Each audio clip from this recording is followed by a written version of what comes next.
विरोध प्रदर्शन की अगली किश्त से वक्फ कानून को लेकर आज दिल्ली के ताल कटोरा स्टेडियम में मुस्लिम संगठनों का प्रदर्शन है।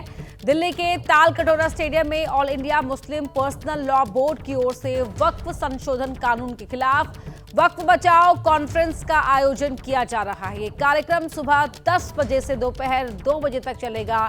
इस कार्यक्रम में जमीयत उलेमाए हिंद, जमाते इस्लामी हिंद जैसे मुस्लिम संगठनों के अध्यक्ष और प्रतिनिधि वक्फ कानून के खिलाफ अपनी बात रखेंगे। इसके अलावा कार्यक्रम में विपक्ष के कई सांसदों को भी AIMPLB की ओर से बुलाया गया है।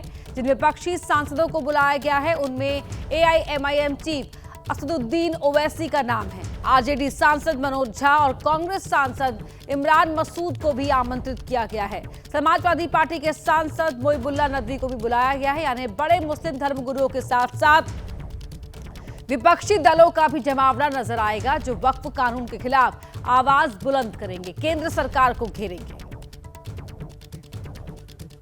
के लिए मौजूद हैं all India Muslim personal law board के अध्यक्ष मौलाना खालिद सैफुल्ला रहमानी साहब। क्या सुप्रीम कोर्ट का जो अभी तक जो ऑब्जर्वेशन है, इससे थोड़ी खुशी, थोड़ी संतोष है?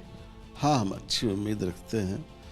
हमने हमेशा मुल्क की अदालत पर एतमाद किया है, भरोसा किया है, और अभी तो जाहिर है उन्होंने एक आर्जी राहत दी है, वो काफ़ी नहीं, और सिर्फ 2 पॉइंट को लिया है। यह पूरा कानून ही ऐसा है कि उसको डस्टबिन में डाल देना चाहिए। मौलाना, जिस तरीके की बात सरकार के नुमाइंदों की तरफ से की गई कि क्या आपको नहीं लगता कि वक्फ बोर्ड कानून में जो 2013 में संशोधन किए गए थे, लेकिन उसके बावजूद कुछ खामियां थी।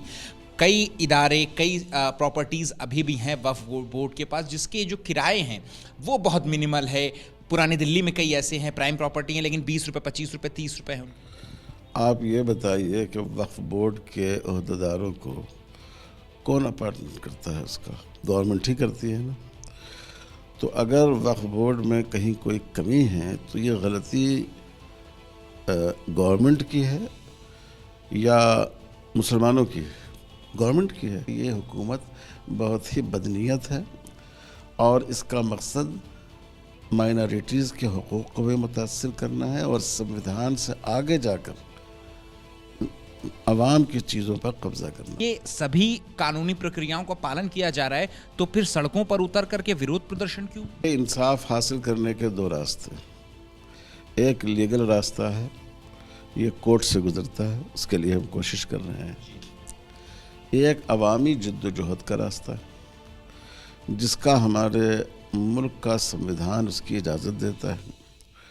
तो ये जो हुकूमत है, इसके कान मजलूमों की तरफ से बंद हैं, इसकी आँखें अक़लियतों की दुश्वारियों को देखने से आजिज़ हैं। तो इन तक अपनी आवाज़ पहुँचाने के लिए अवामी कोशिशें भी ज़रूरी हैं। इसलिए हमने दोनों तरह की कोशिशें जारी रखी हैं। तो हर महाज पर यह हुकूमत नाकाम, इसलिए यह हमेशा कोई ऐसा मुद्दा छेड़ना चाहती है जिसको हिंदू मुस्लिम बना दे और उसके ज़रिए हमारे बेचारे बाज़ भोले भाले हिंदू भाइयों को वरगलाए, उनको भड़काए और उनसे वोट हासिल करे।